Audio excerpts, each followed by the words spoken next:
You may feel like this overeating thing is impossible for you to overcome. It may feel like it has this bear hug on you that no matter what you do, you cannot control how much you overeat. And I want to tell you that there is a way to defeat overeating. I personally have done it. I have helped hundreds of my clients do it. And I'm going to outline the 5 steps that you can take to begin to get control of your overeating.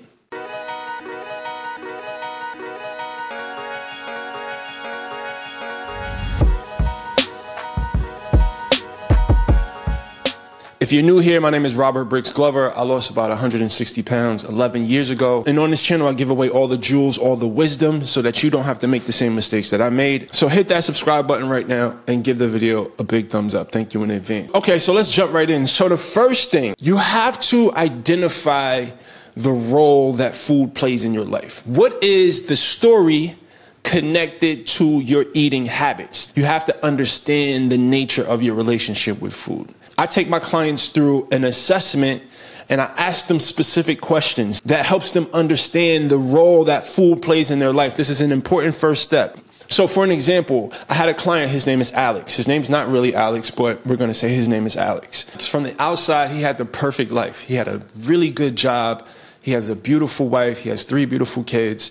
But lurking in the shadows of his emotions, he was dealing with some shit that nobody knew about. When Alex was a child, he had a lot of turmoil in his household. There was a lot of abuse. His father was an alcoholic. He watched his father beat on his mom, and his father was also very abusive to him. And the only time Alex felt safe in his household is when him and his family were eating food.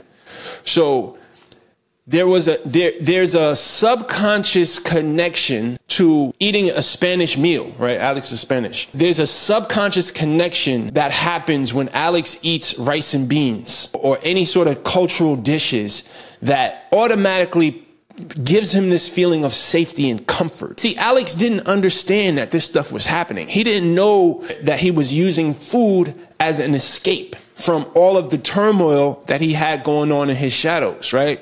Because he had a very high stressful job, and though his wife was beautiful and he had 3 beautiful kids, there was a lot of stress and pressure on Alex. And anytime Alex needed to feel in control and he needed to feel comfort in the midst of all of the drama and commotion that he had going on in his life, he would retreat to food. That was the thing that his nervous system was used to doing. This is an example of the role that food can play in our lives, and we don't even know about this. So the first step, obviously, is awareness. Are you a person that uses food for comfort? Are you a person that uses food for safety, for security? Do you use it to celebrate? I don't ask you to learn these things about yourself to judge yourself, but you have to know what's happening. A lot of the time we overeat and we have no clue why we have this uncontrollable urge to overconsume foods that are destroying our health. So again, the first step is for you to understand the role that food plays in your life, for you to have the intention of really learning about the relationship that you have with food, right? What's the nature of the relationship that you have with food? And you can learn these things through journaling exercises, through meditation, by having conversations with people who know how to guide you to discovering these things about yourself. There are things you can do to help you with this. And everybody who joins my group coaching program, there's an exercise that I have everyone go through that teaches them this stuff, right? So if you want information about that, click the link in the description. All right, so the second step, after you've identify the role that food plays in your life, now you want to get a little bit more specific and identify what are the actual triggers, the things that are happening in your day that is inspiring you to overeat. Now, let me explain what I mean by that. I remember when I would get frustrated or I had some sort of disagreement with someone, I would feel stress, and that stress usually led to me overeating desserts. Some people's triggers are stress related. Some people's triggers are when they're happy. Some people associate overeating with watching TV. Some people's trigger is sitting in a certain chair. Like if you sit in a certain chair every day when you eat dessert, even when you're not planning to eat dessert, if you sit in that chair, the way our minds are wired, it's going to trigger, I'm supposed to be eating dessert right now because this is my dessert eating chair. It's stuff like that that you just need to pay attention to in order to get control of the overeating. Okay, so the next step to get control of your overeating, after you've built the awareness around your triggers and around the role that food plays in your life, Next, you want to practice mindful eating. Mindful eating is a game changer, guys. This is a big focus of my group coaching program, is teaching my clients how to mindfully eat.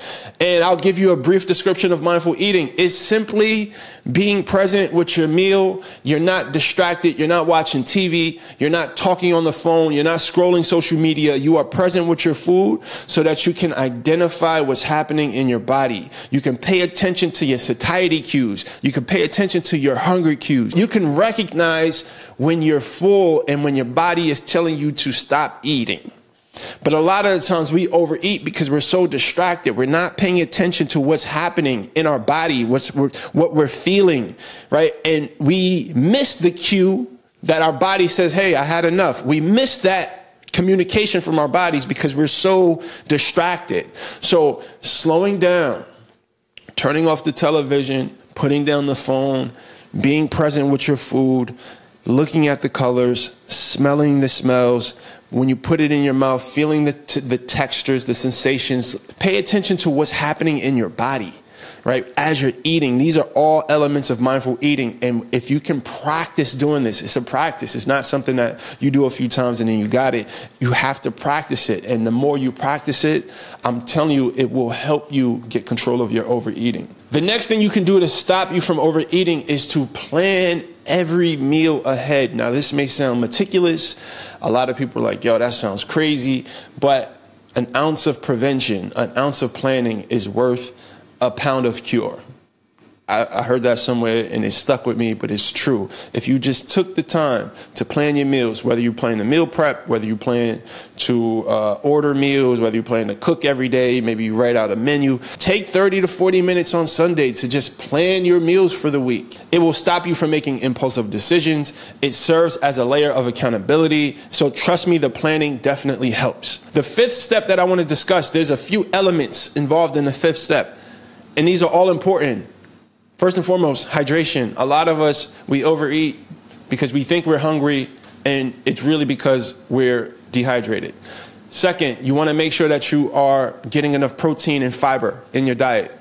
A big source of cravings. If you're not satiated, if you're not getting enough protein, if you don't have enough fiber, you're definitely going to feel hungrier than you probably should. Sleep.